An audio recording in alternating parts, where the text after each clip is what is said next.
Eu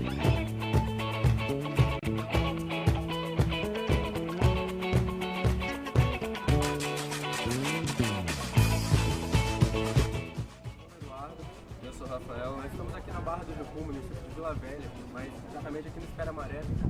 Nós estamos aqui para entrevistar a Neymara Carvalho, pentacampeã mundial de bodyboard, e ela está lá na praia esperando a gente, então vamos lá.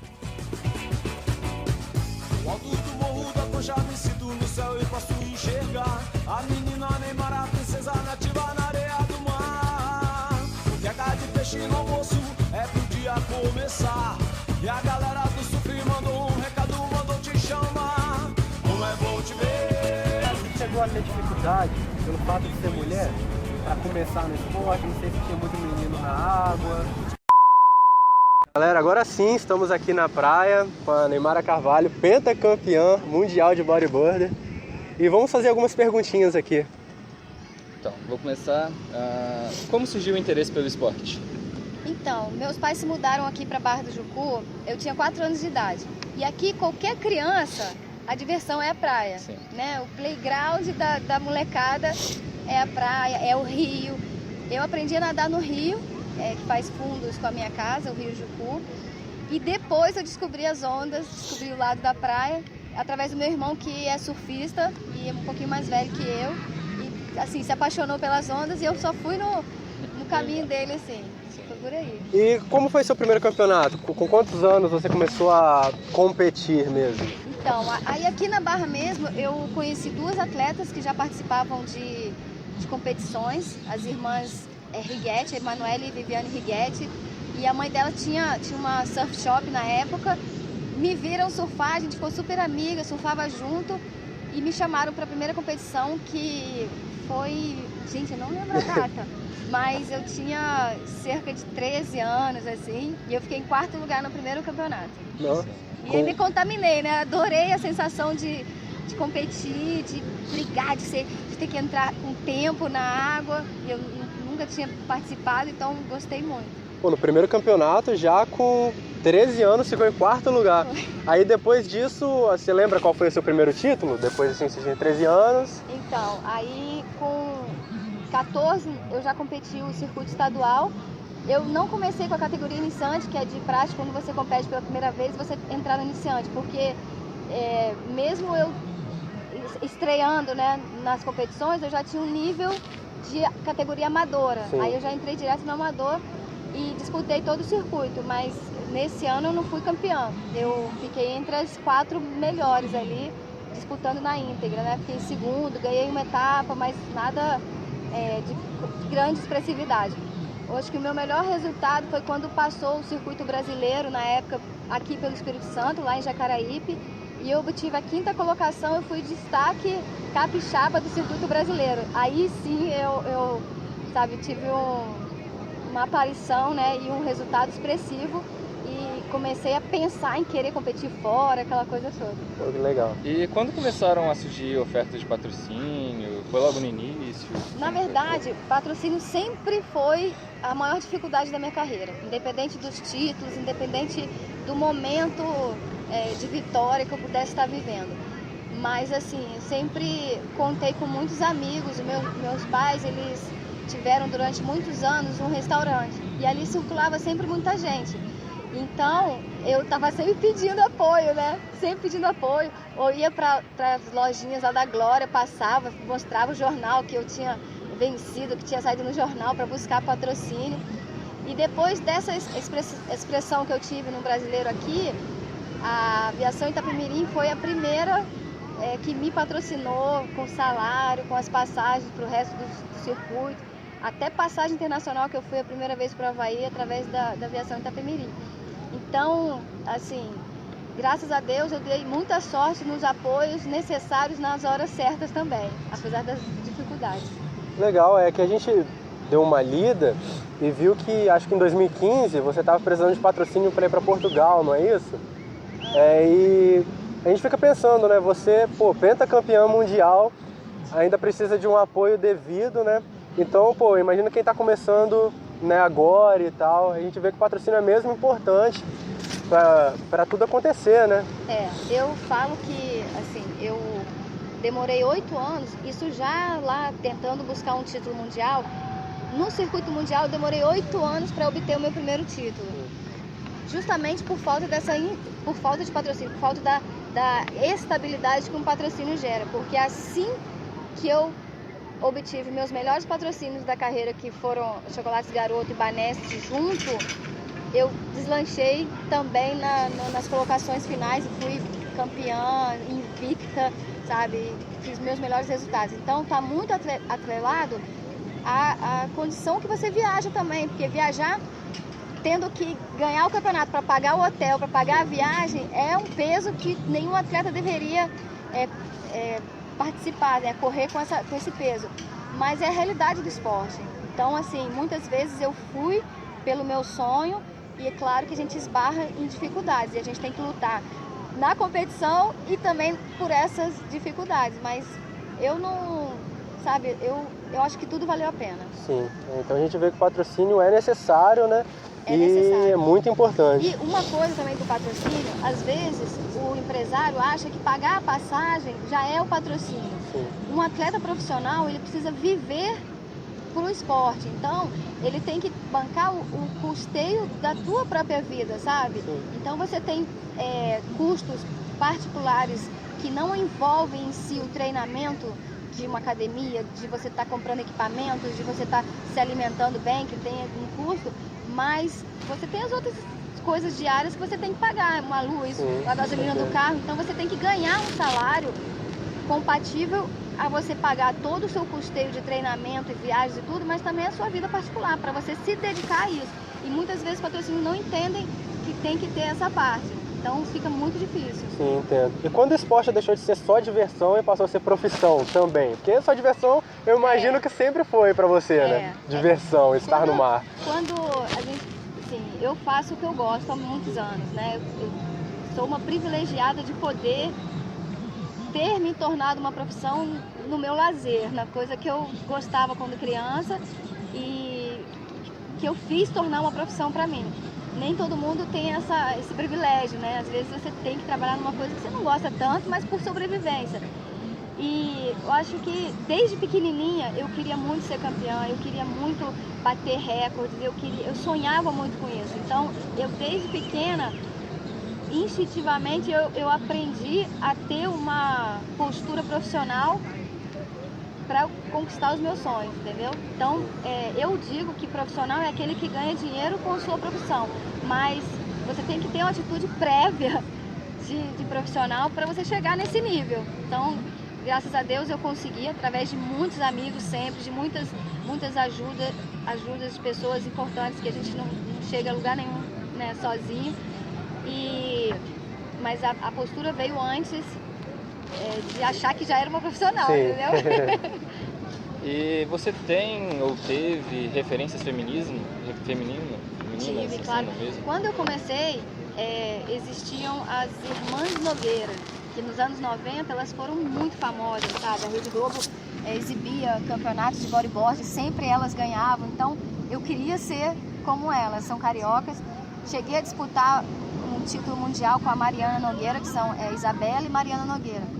E a Mariana Nogueira até hoje é referência no mundo. Ela não compete mais há muitos anos, mas ela surfa muito bem ainda. E assim, é uma pessoa que eu admiro e muitas meninas admiraram durante muitos anos e foi meu espelho. Sim.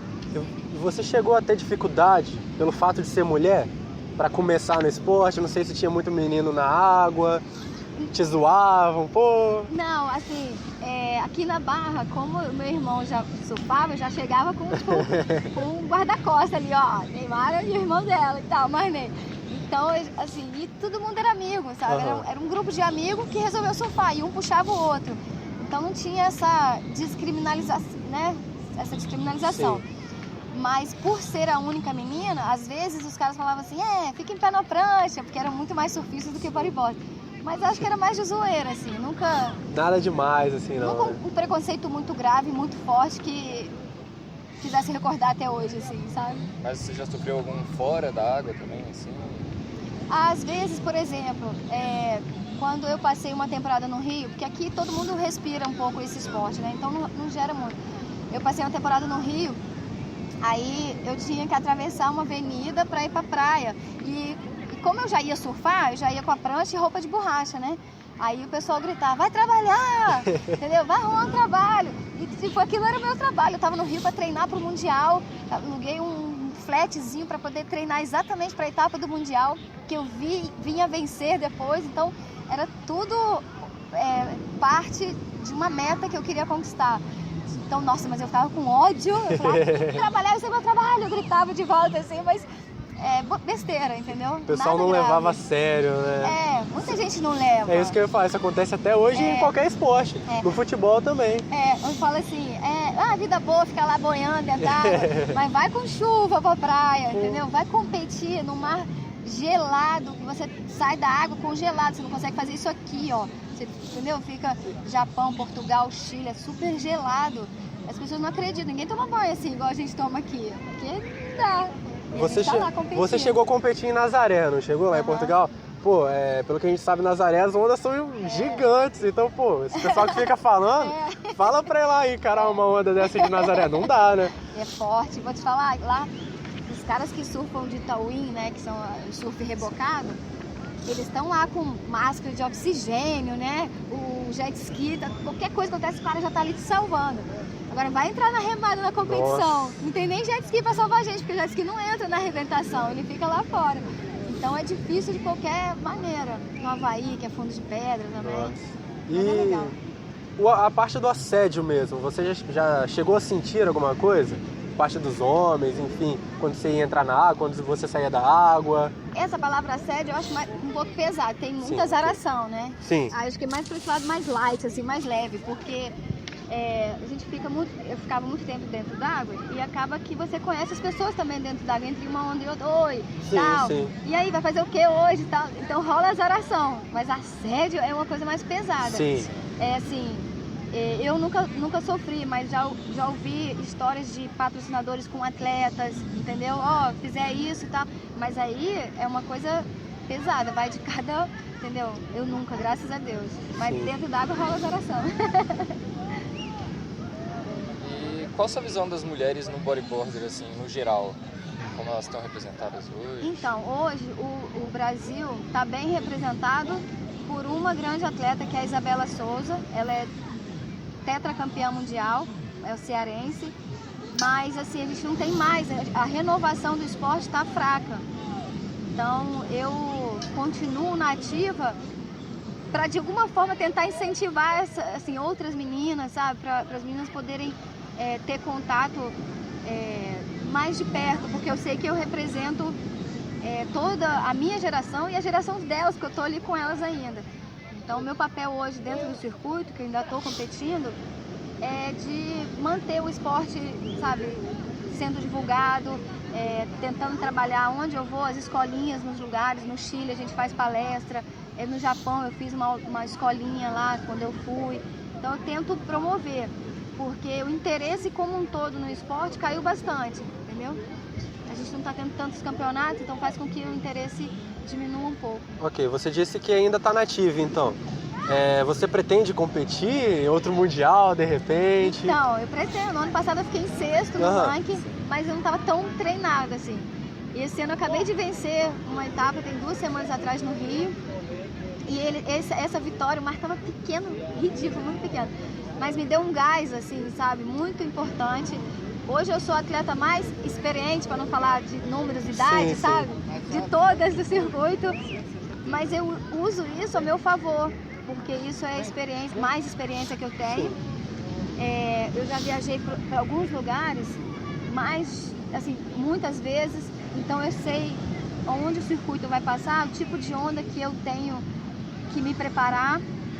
E eu estou me preparando para lutar por mais um título. Vamos ver, né? Não sei, mas eu quero. Porque, em média, assim, um atleta de bodyboarder, ele se aposenta quando, mais ou menos? Não tem uma regra. Não tem, né? Não tem, mas assim, nas meninas, todas que tiveram filhos pararam.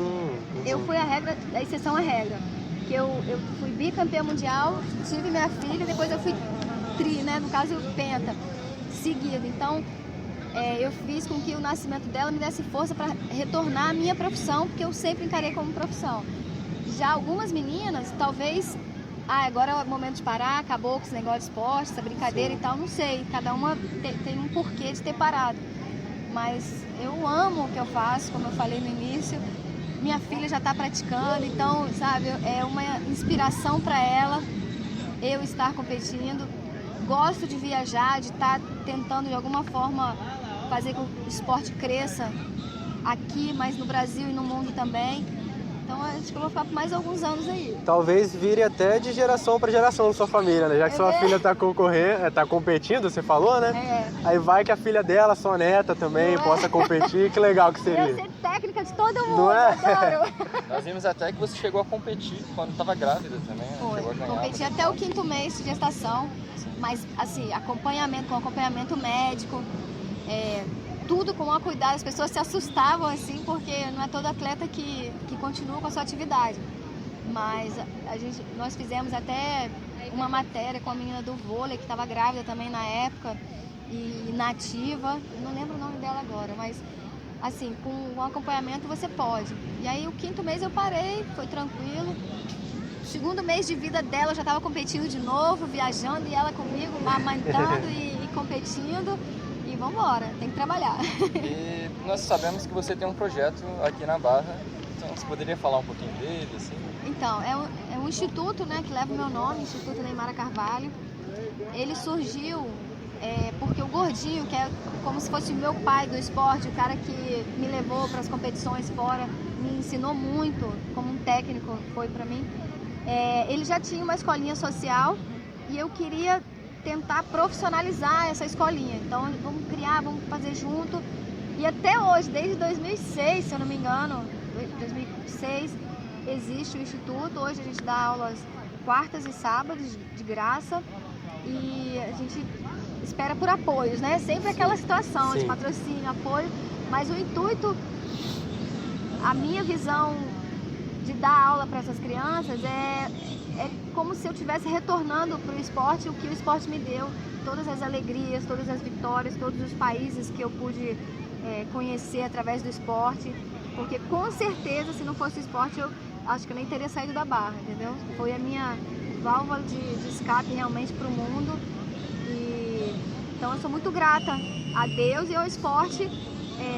Então eu quero devolver isso, quero ensinar os meninos, e a massa, é gratificante demais. Legal. E se uma pessoa de fora quiser ajudar, assim, é possível ou é só patrocínio mesmo? Não, na verdade a gente aceita doações de prancha, de pé de pato, roupa de borracha. Vira e mexe, vem algum aluno que tem uma prancha guardada em casa e dá, ou então conhece alguém que tem. Então vocês que estão vendo aí, né, participando, os calouros, né? Se tiver algum material, pode vir aqui na Barra, entendeu? Eu tenho, nas redes sociais, tem meu contato lá, tem Facebook, tem Instagram, Neymara Carvalho, e tem lá e-mail, tudo pra entrar em contato. Mas sábado, 8 horas da manhã, pode vir que a gente tá dando aula aqui na Barra e pode trazer também. Então legal, a gente vai encerrar aqui então nossa entrevista com a Neymara Carvalho. A gente quer agradecer, né, Rafael? Obrigada. O tempo que você teve. Agora tá acontecendo aqui um campeonato, né, feminino de surf, não é isso? É masculino e feminino. O Christian Kimerson é um dos ele e o Rafael Teixeira são os únicos representantes que nós temos do circuito mundial, da segunda divisão, né, do circuito mundial de surf. E esse evento é uma forma de arrecadar fundos para ele poder viajar, porque ele também está nessa situação de falta de patrocínio. É uma realidade, infelizmente.